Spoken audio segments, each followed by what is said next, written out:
Welcome to the Chess Angle. This is not your typical chess podcast. If you're an amateur or club-level player, the Chess Angle is for you. Our content is aimed at busy adults who are serious about the game but have limited study time. Featured guests include both amateur and titled players alike. And now, here's your host, Director of the Long Island Chess Club, Neal Bellon. Welcome, everyone. This is my first solo episode of the season. I know I ended season 4 rather abruptly. I kind of snuck out the back door. It was like I flipped the switch. Basically, June was crazy. I'm not going to bore you with details, but it was a life happens thing. As much as I enjoy this podcast and talking about the game, this is a side hustle. I'm not a full-time content creator or projecting myself as such. As with all of you, I do have a career and responsibilities and goals outside of playing chess. So I just needed to step away for a month, but I'm back. Now, next thing, just some sort of housekeeping and programming notes. For the audio version, I am adding chapter markers or clickable timestamps, which is a nice feature. This way you can jump ahead to sections you want to hear, or maybe if you're listening in the car or while you're walking the dog, let's say there's a section, oh, that's interesting, I want to go back. You can easily find it.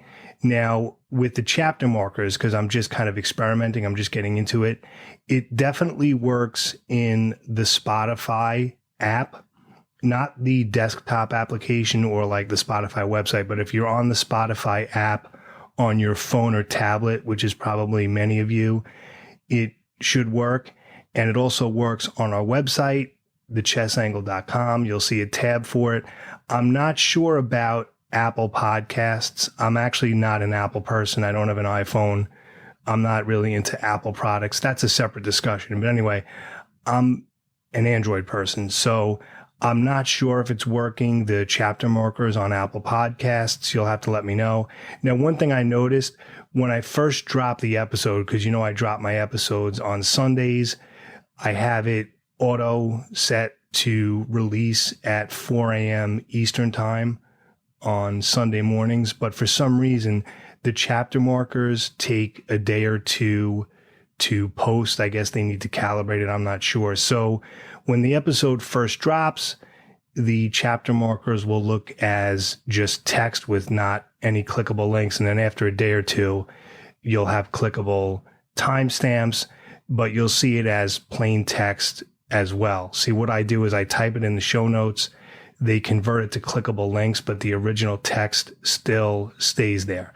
Anyway, like I said, this is in beta, so to speak. I'm playing around with it, but the chapter markers for the first 2 episodes of this season and this episode as well, should be working. All right, so that's kind of a cool feature. Next thing, our YouTube channel. I am experimenting with video versions for our interview episodes.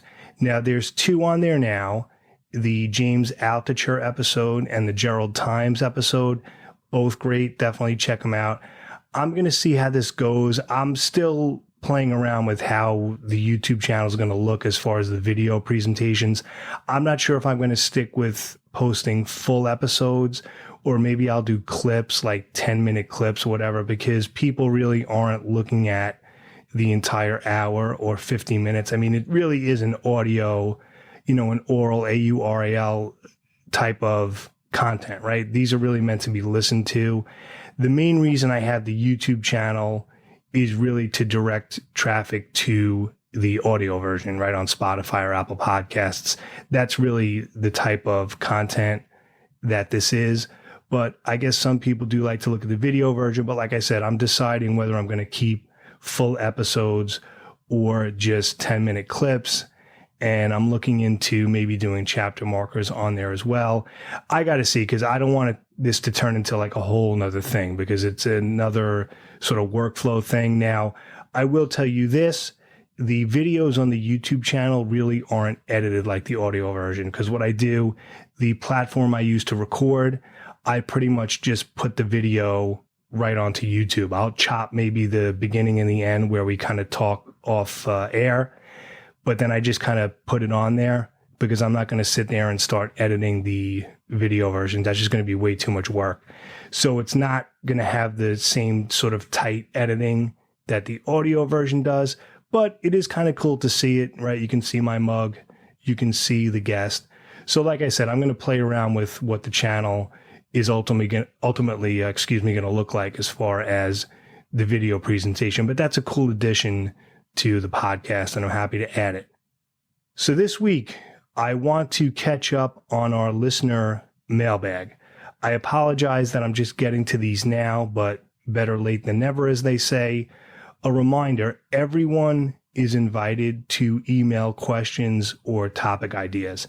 It lets me know what you find relevant. It helps me map out content for the show, and it gives you a chance as a listener to have a voice. And if you're listening to the podcast and you're enjoying it, you certainly can email me any questions or suggestions that you have. The email address is info@thechessangle.com. You can also hit me up on Twitter @thechessangle. I'm not a big Twitter or social media person. As I'm getting older, I'm getting social media fatigue. Like, I can't go on Twitter for more than like 5 minutes. So for the podcast, I use it to announce upcoming episodes, or I usually post it once it dropped. Okay, like here's a new episode type of thing. But if you want to message me on Twitter, you can certainly do that. Now, I can't promise your submission will be used on the show, but of course, I will read everything that comes my way. So here we go. You've got mail.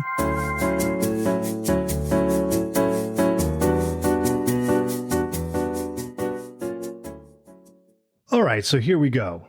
We're going to keep this light. This is going to be the Chess Angle light. We're going to hang out. We're going to chill. This is going to be kind of a mellow episode.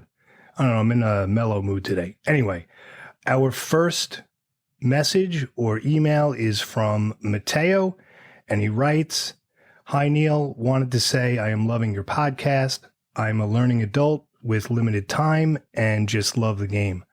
I played when I was little and just got back into it maybe 3 to 5 months ago. I purchased The Amateur's Mind and am a quarter of the way through, and wow, great recommendation. I travel a lot for work, so it's very hard for me to join the local chess club tournaments as I can't commit to the 6+ weeks. Looking for other options, but am very excited to join my first OTB tourney. As I am looking for options, I purchased the Square Off Pro chessboard and am playing on chess.com, but over the board just to get a feel for the pieces and the board. The board is also tournament size and I'm loving it. However, I have been playing 15-10 games, as anything longer is very hard to find people to play. I was wondering what you think about playing over the board, but online. Hopefully it will get me somewhat ready for a live tournament." All right. Thanks, Mateo, both for your email and the kind words about the podcast. I really appreciate it. So a couple of things to unpack there. First of all, yes, The Amateur's Mind, very, very important book. I'm glad you're reading it. I've mentioned this before. For any adult beginner or adult improver looking to get better, if they haven't read that book, I don't consider them to be a serious improver. That's how important that book is. So I'm glad you're reading it. I tell everybody, like, that's the book to read. It's a popular book and people like it and it's gotten praise. I'm just surprised that book isn't considered as iconic as I think it is. Obviously, that's my own opinion and my own bias, but The Amateur's Mind by I am Jeremy Silman. I'll put a link in the show notes for anyone who's interested. Such an important book. So I'm glad you're reading that. Now, I understand about you having difficulty committing to tournaments. It is difficult for a lot of people because of work schedules. Being an over-the-board tournament player is a commitment. Now, as far as what I believe you're doing is you're playing your games online, but you're using an actual physical board. So you have the board set up next to your computer. You're playing the game online, quote unquote, but you're actually moving the pieces and looking at everything on a physical board. I think that's great. A lot of people do that. A lot of people do that to play like you are. And they'll also do that for their chess study, for their puzzles and things, rather than use a computer, which is kind of like a 2D thing. They want an actual physical board, and they'll set up their puzzles and they'll review their games that way on an actual board to try to emulate tournament conditions as much as possible. Now, to answer your question, it'll help. It's not the same as actually playing in a live tournament. I mean, when you're in a live tournament, you're sitting across another person. It's just a different experience. Now, what you're doing will help somewhat, but I'm going to be honest, it's not quite the same as actually going to an over-the-board tournament and playing someone live. But I think it's a good start until your schedule changes to the point where you'll be able to participate over the board. So yeah, it's totally fine. I think it'll help, but again, it's not going to be quite a complete substitute for playing someone live. Now, something else that I'll just add, because I do this myself, if I made a very bad move, or not so much a blunder, but if I just made a move where I played an okay move, but I missed something that I should have seen, what I'll actually do is, because I normally go over my games on the computer, I'll actually set it up on a physical board, because I try to see it that way, the way I did at the club. And I try to get into my thought process, like, why did I make that move? Like, why didn't I see that? With my experience and my abilities and everything I've studied, like, this is a move I should have seen. Now, obviously, there are things that I missed where I wouldn't expect myself to have seen it, where I won't beat myself up, where I'll say, you know what, that was difficult to see.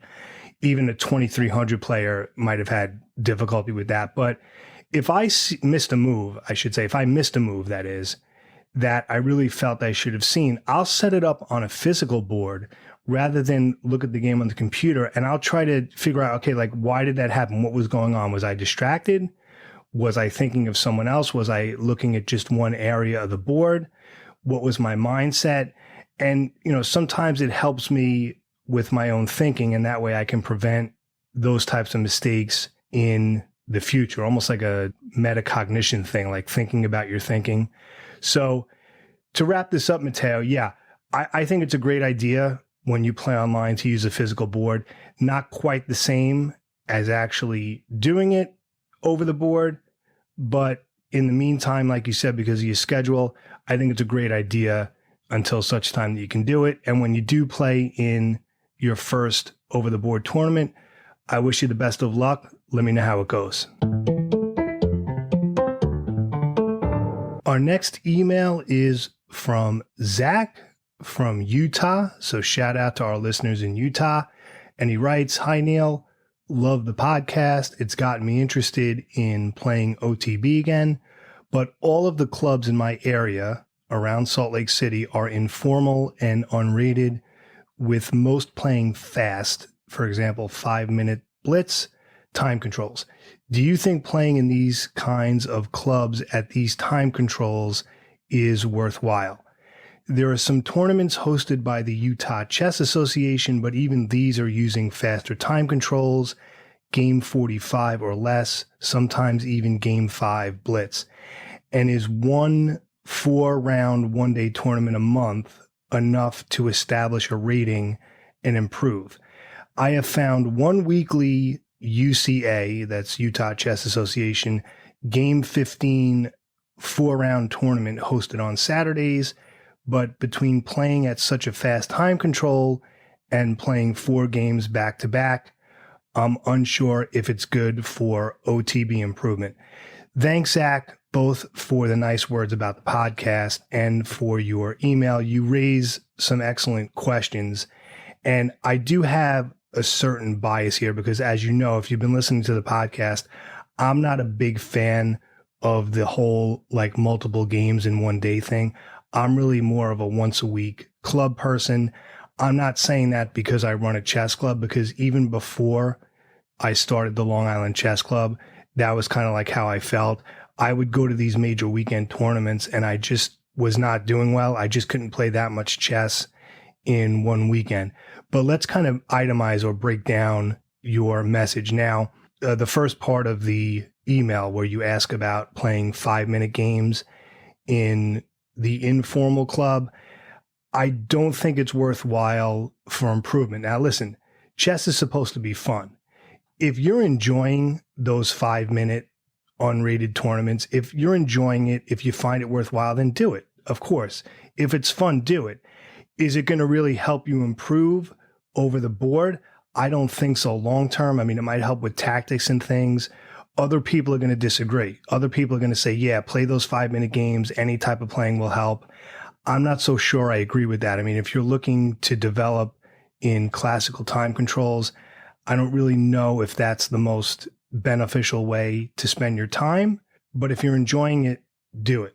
Now, you mentioned the rated tournaments hosted by the Utah Chess Association, right? Those game 45s or less, like those game 30s. I'm not a big fan of those time controls.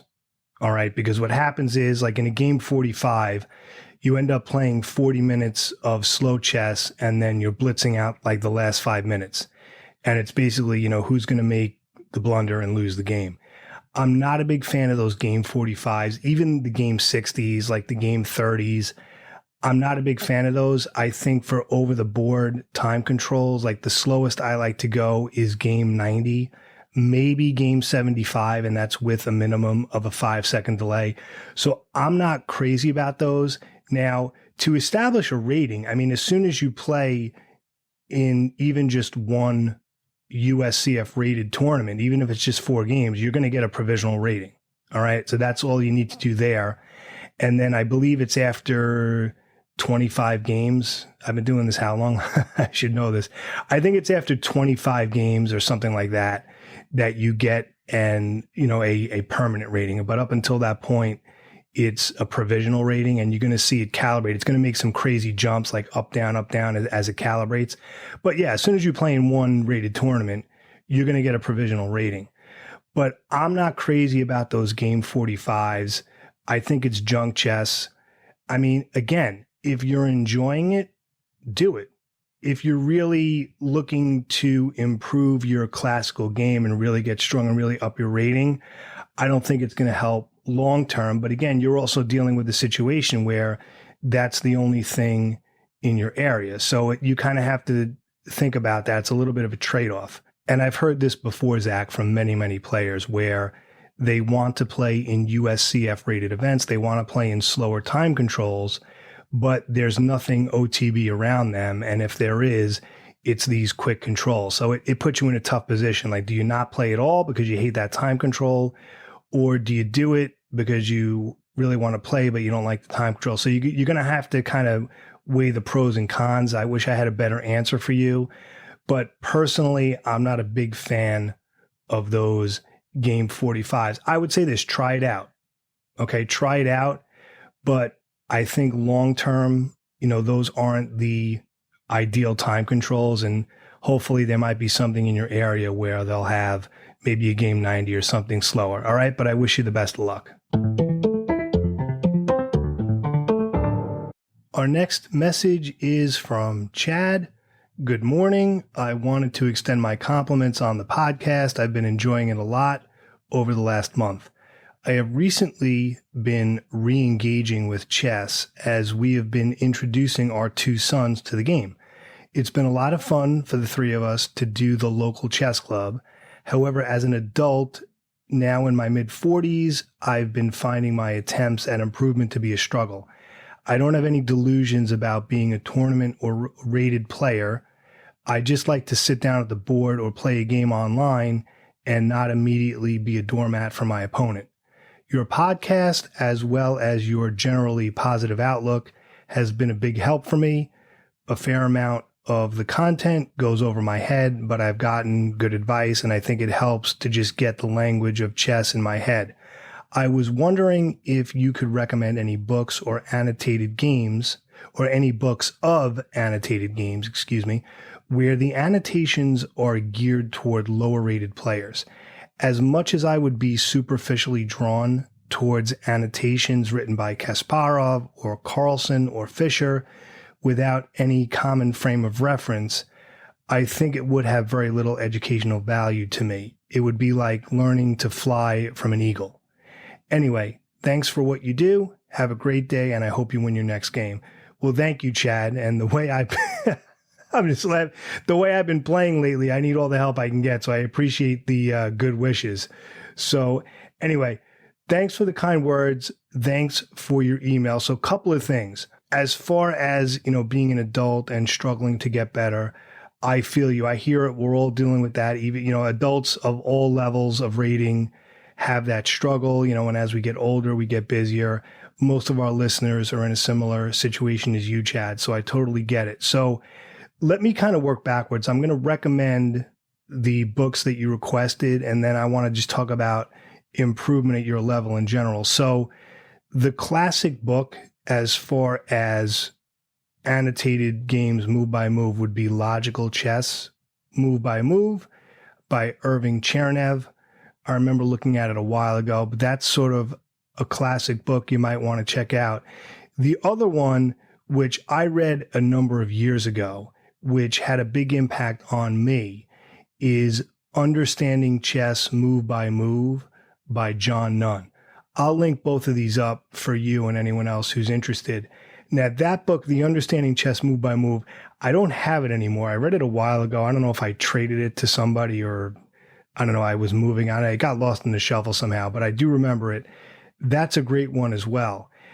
Also, something else you might want to look into is the Starting Out series by Everyman Chess. Now, I've mentioned that before for openings.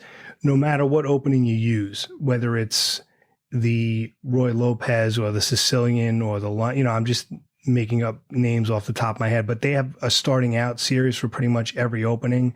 They also have Starting Out for different aspects of the game. But the Starting Out series by Everyman Chess, it's not so much annotated games, but regardless of which book it is, whether they're explaining like endings or an opening, they do a lot of annotations where they explain every move with a lot of written instructional prose. So you may want to check that out, the Starting Out series by Everyman Chess. That's another good book series. Also, and I know people are going to start throwing things at me for saying this again, I urge you to check out The Amateur's Mind by Jeremy Silman. Just from the tenor of your message, I can kind of get a feel of where you're at. I really think that book is going to help.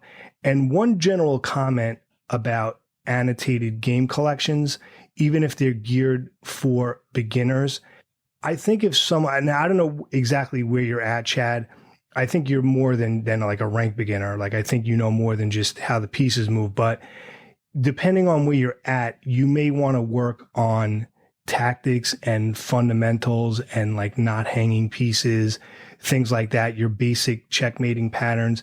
You might want to work on that stuff first before you start getting into annotated game collections, even if they're geared for beginners. I think that might be a second or a third step. I don't think looking at annotated game books should be the first club out of the bag, so to speak. So in other words, if you find yourself losing a lot of games because you're hanging pieces or you're missing mates in one or mate in twos, things like that, I would focus more on just your general board vision and your tactics. And then the annotated games is something that you can add later on. Like I said, it's hard to really tell where you're at from your email, but I suspect that's something that you might want to look into. But that being said, I wish you the best on your journey. I think the fact that you're playing with your sons and making it a family affair is awesome. I know I love at the club when I see a dad come with the son or the daughter and they both get involved. Or I've had, moms come a few times. It's been a while since that happened, but it's always great to see when we have families come to the club. So what I think you're doing with your sons is fantastic. I hope those book recommendations help. That's not an exhaustive list or anything, but it's something to get you started. And I wish you the best of luck on your journey. Our next message is from Chris from the UK. So shout out to our friends over there.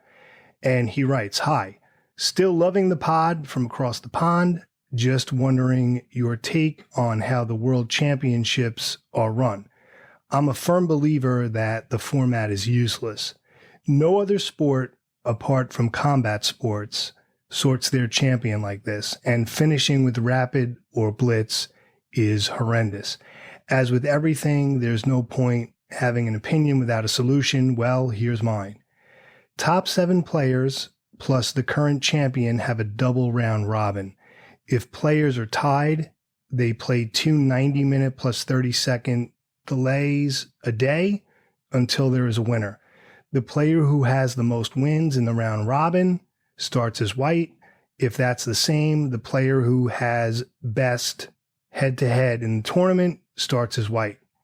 If that's the same, toss a coin and the highest rated player calls heads or tails. I can't imagine there won't be a winner within 6 90-minute plus 30-second delay games. Also, a quick question regarding classical timed games. In top-level games, there are a lot of draws due to the deep theory which players can remember. What if players had 10 minutes for the first 10 moves, then go to a long time, such as 120 minutes for 40 moves, for example? I feel having a short time for 10 moves would encourage players to broaden their openings, but they wouldn't be able to go so deep. So an unusual opening could work. I've played games recently with 1E3 and then 2D4 into the collie or queen's gambit declined, and that has confused people, or 1E3, 2F4, stonewall have helped. Thanks for the pod and the book recommendations. And yeah, we were just talking about this, the World Championship. In the previous episode with Gerald Times, we kind of had a nice back and forth about this. And yeah, I agree with you that the blitz games, the rapid games for the tie breaks, has no place in a world championship. It should be a classical time control.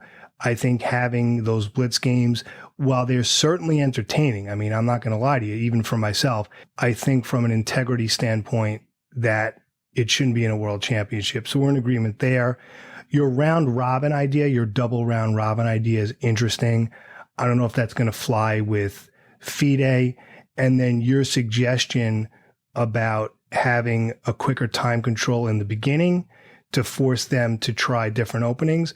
Interesting idea. Again, I don't know if that's going to fly with FIDE. They're very set in their ways. We're going to see what happens. But I think there should be some type of format where it's all classical games. And if the challenger doesn't, like if he doesn't win a certain amount of games, let's say, then the current champion would remain, like something like that. Yeah, the Chess World Championship, I mean, we're definitely in agreement that the way it is now is not really ideal. I'm not a big fan of the format. So Chris, thank you for your email. Really appreciate it. Thanks for listening to the pod, and best of luck to you. Our next message is from Shane. Hi, Neal. Great podcast. I have a problem as a beginner, amateur, unrated. The problem I have is for black to defend against 1 C4 and then 2 Queen A4. Can you give any advice, please? All right. Well, this is, of course, the English opening, and I've been seeing this a lot at the club, interestingly. So what I'm going to do, Shane, let me talk about the English opening in general, and then I'll address your specific concern, which is when white goes Queen A4. It's actually nothing to worry about. But here we go. So with 1 C4, white essentially is looking to control the D5 square. So usually what happens after C4, he'll follow up with knight C3, and then he'll fiend kettle on the king side with G3 rather, and then bishop G2. So he's looking to control D5. Now, the English opening is notorious for transposing into other openings. It can transpose into like a Nimzo or a Queen's Indian structure, into other standard D4 openings. It can transpose into a Catalan. So what I usually try to do is I try to steer it into a Nimzo or a Queen's Indian, which is not too difficult to do. But that's the idea with the English opening. Now, after C4, my thing is to reply with 1 B6, and I'll fiend kettle my Queen's bishop to B7 right away. And then I'll probably follow with E6, bishop e7. I can get like a Queen's Indian type thing, as I said, or in some cases I can do bishop b4 and get a Nimzo going. I try to transpose it into something I know, but there's a lot of different directions the English can go in. So to answer your question, Shane, after one c4, okay, let's say black plays something like knight f6 or whatever it is, queen a4 as white's second move seems to bother you. Now, I see what it is, probably because you can't move the d pawn, right? You'd like to do something like d5 or d6, but obviously it's pinned to the king from the queen, and it looks like kind of an annoying move. It's really nothing to worry about. Like, you can just follow by playing knight f6 and then, maybe e6, bishop e7, castle kingside. You could even follow to queen a4 with like knight c6, okay? And then you can then maybe move the d pawn and then go bishop d7. I mean, something like that. It's not really anything to worry about. And then what's going to happen is at some point you'll probably be able to attack his queen while you develop. Again, I suspect the main thing that's annoying about queen a4 when white plays that on a second move is that it pins your d7 pawn, but it's nothing to worry about. You can just kind of develop your king side first, or like I said, you can get in an early knight c6. You could even play c5 and then knight c6 behind it, and you'll have nice control over d4. Don't worry about the fact that you can't move the d pawn right away, because like I said, you have other options.